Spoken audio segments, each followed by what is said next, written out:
नमस्कार दोस्तों। पिछली वीडियो में इंडियन एविडेंस एक्ट जो भारतीय साक्ष्य अधिनियम 2023 का करस्पॉन्डिंग एक्ट है, उसको हमने पिछली वीडियो में देखा कि किस तरीके से पार्ट को बांट कर हम उसको पढ़ें जिससे कि हमें समझने में कोई प्रॉब्लम ना आए। मैंने 4 पार्ट में आपको बांट कर उसे समझाया था। तो आज से हम शुरू करते हैं कि भारतीय साक्ष्य अधिनियम की सेक्शंस क्या-क्या कहती हैं और अच्छे से हम लोग इनको पढ़ेंगे।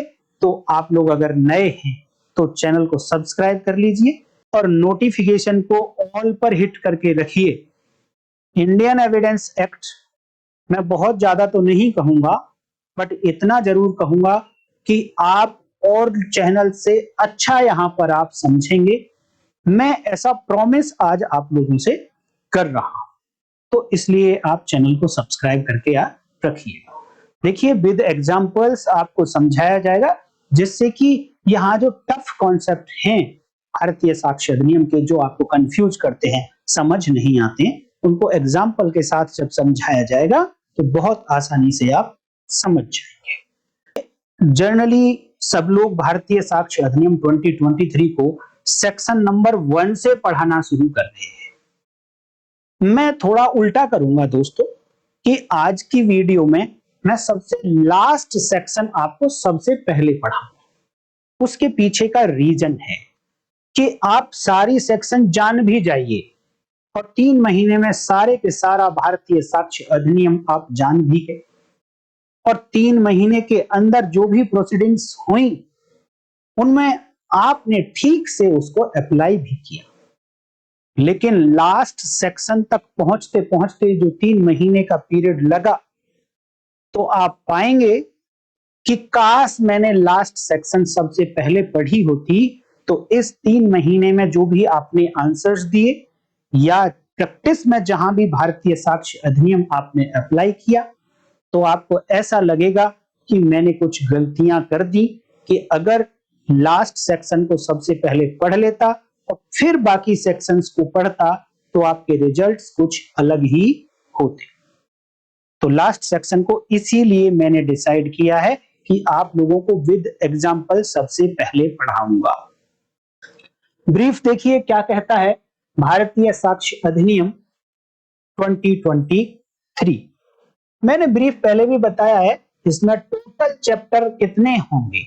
देखिए, इंडियन एविडेंस एक्ट की बात करें 1872 वाले की, तो वहां पर 11 चैप्टर्स थे और जब अब भारतीय साक्ष्य अधिनियम 2023 वाले की बात करेंगे तो यहां पर 12 चैप्टर्स हैं।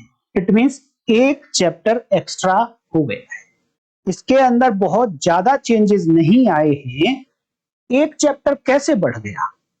देखिए, जब 1872 वाला एक्ट बना था तो इस एक्ट को रिपील करने के लिए इससे पहले कोई एक्ट नहीं था।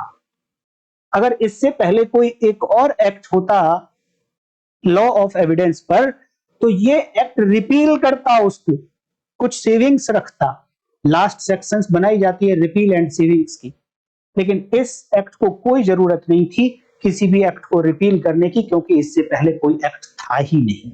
लेकिन जब 2023 का भारतीय साक्ष्य अधिनियम आया तो इससे पहले एक एक्ट है हमारे पास 1872 का, तो जब हम ये लागू करेंगे तो इसे रिपील करना पड़ेगा।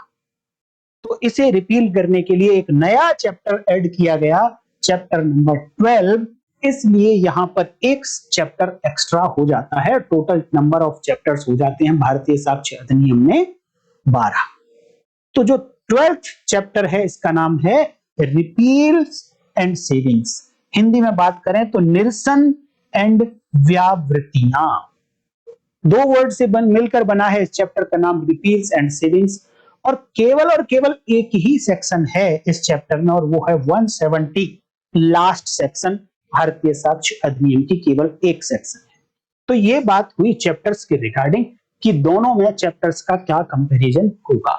अब बात करते हैं कुल धाराएं कितनी होंगी, टोटल नंबर ऑफ सेक्शंस कैसे कैसे होंगी। इंडियन एविडेंस एक्ट 1872 की बात करें तो वहां पर 167 167 धाराएं थी और अब भारतीय साक्ष्य अधिनियम 2023 की बात करें तो वहां पर टोटल 170 सेक्शन है। जो लास्ट वाली सेक्शन है ये रिपील्स एंड सेविंग्स की ही बात करती है। और एक सेक्शन है जो पहले 166 हुआ करती थी, अब इसको हटा दिया गया है, इसकी जगह पर कोई सेक्शन नहीं है और 170 को ऐड किया गया है। तो सेक्शंस के मामले में ये बात हुई। अभी जब मैं सेक्शन 170 बीएसए को पढ़ाऊंगा तो आपने ध्यान रखना है कि ये चैप्टर 12 में है और सबसे लास्ट सेक्शन है। और इस लास्ट सेक्शन का हेडिंग मैं ऑलरेडी आपको बता चुका हूं, रिपील्स एंड सेविंग्स। दो शब्दों से मिलकर बनता है निरसन एवं व्यावृत्तियां। तो यहां पर दो वर्ड्स को आप ध्यान दीजिए। दो वर्ड्स का मतलब है, रिपील का मतलब कुछ इन्होंने खत्म कर दिया है और सेविंग्स का मतलब कि खत्म कर देने के बाद भी कुछ बातें पहले एक्ट की बचा ली गई। तो क्या एंड किया गया है, क्या खत्म किया गया है? एक्ट 1872 वाला। रिपील कहता है कि मैंने 1872 वाले एक्ट को अब खत्म कर दिया है, ये लागू नहीं होगा। और सेविंग्स कहता है कि यस, इसको खत्म कर देने के बाद भी मैंने कुछ बातें इस एक्ट की अभी भी बचा कर रखी हैं और वो उसी तरीके से लागू होंगी जैसे मानो कि अभी नया एक्ट आया ही नहीं। तो अब आप कॉमन सेंस से सोचकर बताइए कि इस सेक्शन में 170 बीएसए में कितनी सब सेक्शंस होनी चाहिए। एक सब सेक्शन बात करेगी रिपील की और दूसरी सब सेक्शन बात करेगी सेविंग्स की। तो सबसे पहले देखते हैं सब सेक्शन 1 क्या कहती है। हिंदी और इंग्लिश दोनों में देखेंगे। The Indian evidence act 1872 is हेयरबाय repealed, अर्थात भारतीय साक्ष्य अधिनियम 1872 को निरसित कर दिया गया है। रिपील्ड और निरसित का मतलब कि अब ये पुराने वाला एक्ट, इंडियन एविडेंस एक्ट 1872 अब अस्तित्व में नहीं है। और आप ध्यान रखिएगा, सभी जगह ऐसा लिखा जाता है कि law in force for the time being. उस समय पर जो कानून लागू होगा उसके आधार पर सजा दी जाएगी। वही राइट्स, वही लायबिलिटीज, वही ड्यूटीज दी जा सकती हैं, किसी व्यक्ति के ऊपर इंपोज की जा सकती हैं, अदरवाइज नहीं की जाएंगी। इसका मतलब ये हुआ कि भैया भारतीय साक्ष्य अधिनियम जिस दिन से लागू हो जाएगा उस दिन के बाद में भारतीय साक्ष्य अधिनियम 1872, इंडियन एविडेंस एक्ट 1872 अस्तित्व में नहीं होगा और उसके अंतर्गत कोई भी कार्यवाही नहीं की जा सकती है। ऐसी बात कहता है सब सेक्शन 1, जहां पर रिपील की बात की है। मैंने बताया था कि सब सेक्शन 1 रिपील की बात करेगी और सब सेक्शन 2 सेविंग्स की बात करेगी। तो रिपील का मतलब तो उन्होंने कह दिया कि भैया अब ये पुराना एक्ट खत्म, इसके बाद इसका कोई काम नहीं होगा। और वो डेट कौन सी है जिस डेट से लागू हो रहा है? वो है 1 जुलाई 2024। इस डेट से इस एक्ट का कोई काम नहीं होगा, रिपील कर दिया। लेकिन सब सेक्शन 2 कहती है कि मैंने रिपील तो कर दिया है, रिपील कर देने के बावजूद भी सब सेक्शन 2 की लैंग्वेज थोड़ा पढ़िए। Not with standing such repeal, जहां जहां नॉट विद स्टैंडिंग आपको लिखा मिले, इसका मीनिंग ये होता है कि ऐसा करने के बावजूद भी, इट मींस ऐसा रिपील करने के बावजूद भी, ऐसे निरसित कर देने के बावजूद भी, इफ यदि immediately before the date on which this अधिनियम comes into force, if यदि उस डेट से जस्ट पहले, जिस डेट पर यह अधिनियम लागू हुआ उस डेट से जस्ट पहले क्या क्या था, यानी वो डेट कौन सी है? 1 जुलाई 2024 से जस्ट पहले।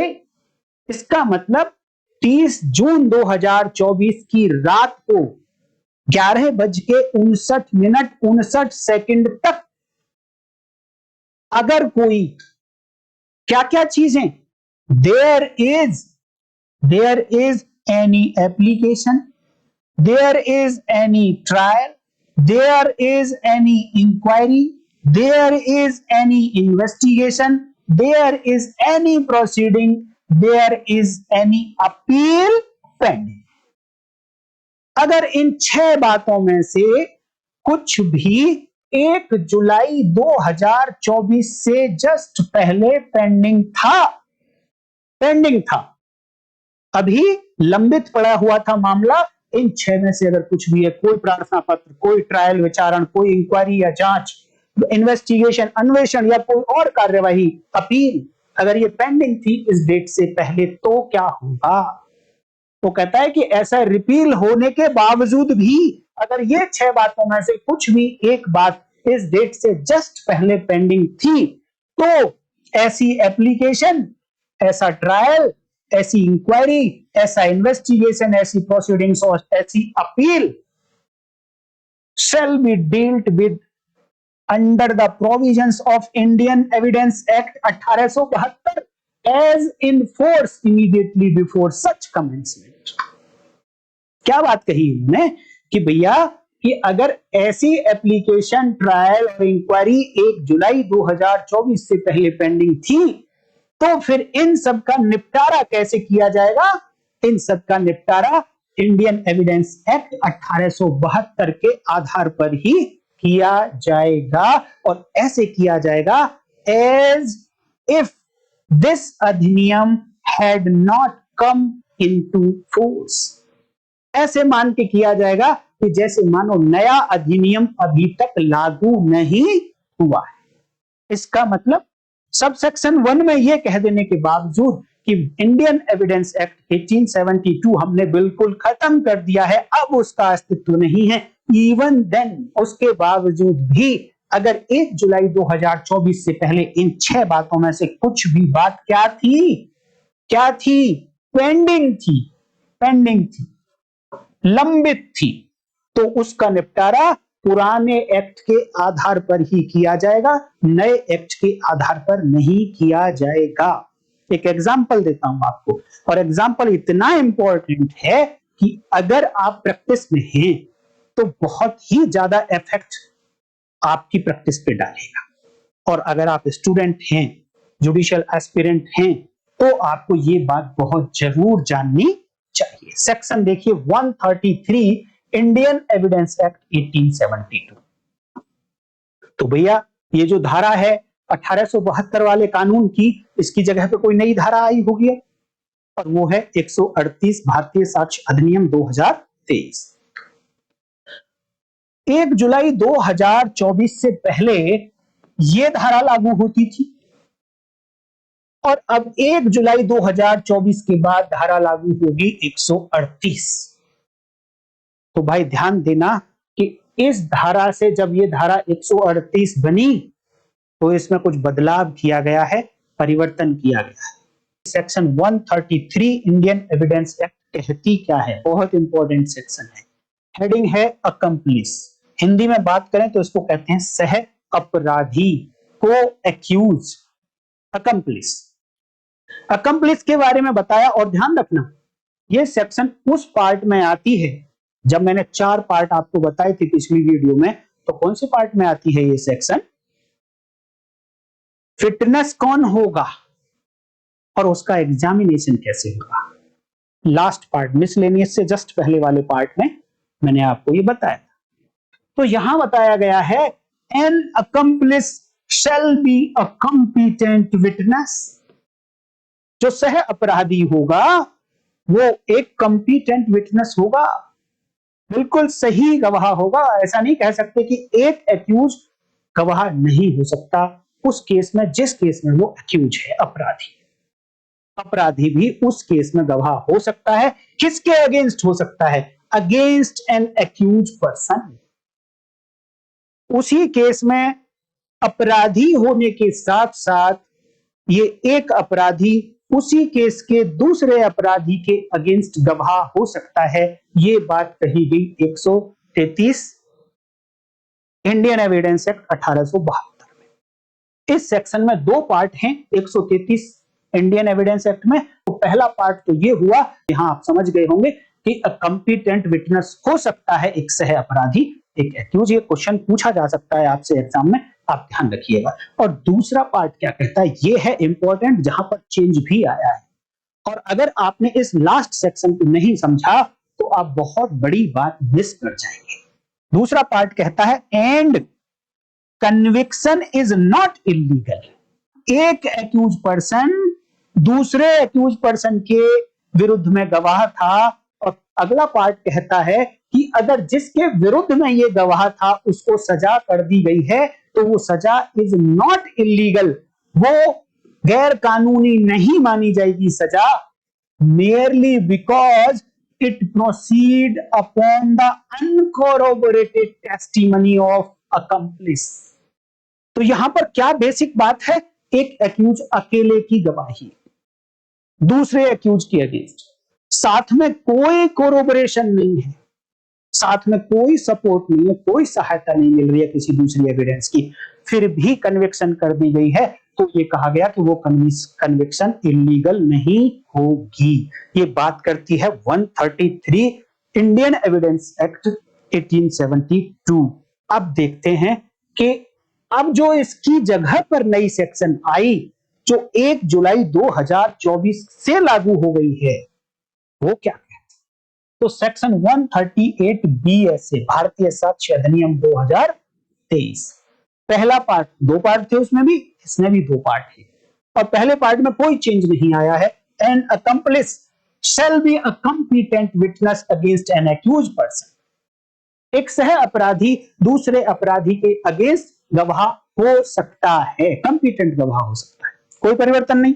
अब आगे पढ़िए। And a conviction is not illegal, यहां तक भी सेम है, पीछे भी यही बोला गया था 133 में, कन्विक्शन इज नॉट इलीगल, लेकिन वहां बोला गया था कि केवल इस बात से इलीगल नहीं होगी कि वो एक को एक्यूज की एविडेंस है और बेशक उसको कोरोबोरेट नहीं किया है किसी ने, तब भी इलीगल नहीं होगी अगर सजा कर दी गई है ऐसे सह अपराधी की एविडेंस को सही मानते हुए। लेकिन अब चेंज देखिए, यहां क्या कहा गया, and an conviction, a conviction is not illegal if it proceeds upon the corroborated testimony of an accused, an accomplice। वहां पर वर्ड यूज हुए थे merely on the basis of uncorroborated testimony, but यहां पर कहा गया कि ये इलीगल नहीं होगी। कब इलीगल नहीं होगी? ये तभी इलीगल नहीं होगी जब accomplice की एविडेंस corroborated होगी। इट मीन्स केवल और केवल अकम्प्लिस की एविडेंस पर सजा कर दी गई है को एक्यूज को, तो वो इलीगल हो जाएगी अब नए कानून के आधार पर। तो दोनों में परिवर्तन क्या है? जो कानून 1 जुलाई 2024 से पहले चलता था 1872 वाला, उसमें कहा था कि सह अपराधी है, उसकी गवाही है दूसरे एक्यूज के खिलाफ और कोई साथ में कोरोबोरेशन नहीं है, किसी दूसरी एविडेंस से कोई सपोर्ट नहीं है, और उसकी एविडेंस को सही मानते हुए अगर कन्विक्शन कर दी गई है तो केवल इस बात से इलीगल नहीं हो जाएगी वो सजा कि इसके लिए कोई कोरोबोरेटिव एविडेंस अवेलेबल नहीं थी। लेकिन अब नए लॉ में 1 जुलाई 2024 के बाद इस सेक्शन को पॉजिटिव कर दिया है, वो नेगेटिव लिखी थी, इसको पॉजिटिव कैसे कर दिया है कि इलीगल तो नहीं होगी सजा, लेकिन कब नहीं होगी? यदि ऐसी सजा एक अकम्प्लिस की टेस्टिमनी के आधार पर दिया गया, अकम्प्लिस की एविडेंस के आधार पर दी गई, लेकिन वो एविडेंस सपोर्टेड थी किसी दूसरी एविडेंस से, केवल और केवल तभी उसको इलीगल नहीं माना जाएगा, गैर कानूनी नहीं माना जाएगा।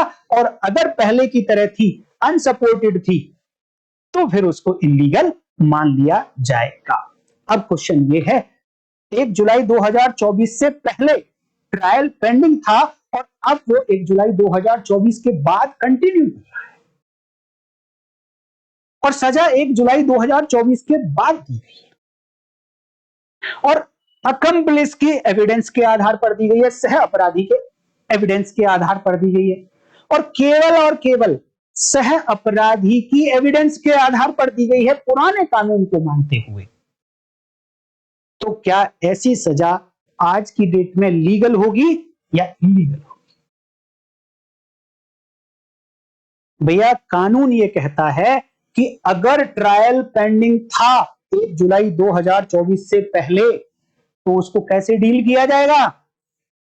जैसे कि सजा चाहे अब उसमें बाद में हो रही है, उसको ऐसे डील किया जाएगा बाद में जब सजा देते समय कि मान लो कि नया कानून अभी पिक्चर में आया ही नहीं, तो इसका मतलब ऐसे ट्रायल में जो 1 जुलाई 2024 से पहले पेंडिंग था, ऐसे ट्रायल में सजा 1 जुलाई 2024 के बाद भी केवल और केवल अकम्पलिस की टेस्टिमनी के साक्ष्य के आधार पर दी जा सकती है, कोई कोरोबोरेशन की आवश्यकता नहीं। और अगर ट्रायल 1 जुलाई 2024 या 1 जुलाई 2024 के बाद में शुरू हुआ है, तो फिर केवल और केवल अकम्पलिस सह अपराधी की गवाही के आधार पर सजा दूसरे एक्यूज को नहीं दी जा सकती। इसके लिए किसी दूसरी गवाही, दूसरी एविडेंस की कोरोबरेशन चाहिए, उसकी सपोर्ट चाहिए। तो उम्मीद करता हूं कि आपको इंपॉर्टेंस समझ आ गई होगी। यही बातें आप दूसरे प्रोविजंस के लिए भी अप्लाई कर लेना, जहां जहां पुराने कानून से अब नए कानून में कुछ परिवर्तन आया है। मैंने ये केवल आपको एक एग्जाम्पल बताया है, और एग्जाम्पल से आप समझ गए होंगे कि कितना बड़ा चेंज आता है कि अगर आपको ये वाली सेक्शन पता नहीं थी और सारी सेक्शंस को आपने बहुत अच्छे से अप्लाई किया, लेकिन गड़बड़ हो सकती थी, सारी मेहनत बेकार हो सकती है अगर आपको ये लास्ट सेक्शन पता नहीं थी। तो उम्मीद करता हूं कि ये last section, section number 170 BSA, repeal and savings, निरसन एंड व्यावृत्तियां बहुत अच्छे से समझ आ गई होंगी। और अब नेक्स्ट वीडियो में सेक्शन नंबर 1 से शुरू करेंगे, क्योंकि अब आप जब भी सेक्शन 1 से लेकर सेक्शन 169 तक पढ़ेंगे तो इस सेक्शन को आप हर जगह अप्लाई करते रहिए। तो वीडियो अगर अच्छी लगी है दोस्तों, तो लाइक करना, सब्सक्राइब कर लो चैनल को, हाइप जरूर करना, जितने भी पॉइंट आप फ्री ऑफ कॉस्ट दे सकते हो दे दीजिए। नेक्स्ट वीडियो में सेक्शन नंबर 1 बड़ी इंटरेस्टिंग तरीके से पढ़ेंगे। कहां लागू होता है, क्या नाम है, कहां कहां लागू नहीं होता है, इसके बारे में पढ़ेंगे। तो आज की वीडियो में इतना ही। नमस्कार दोस्तों, कल फिर मिलेंगे, तब तक के लिए नमस्कार, जय हिंद।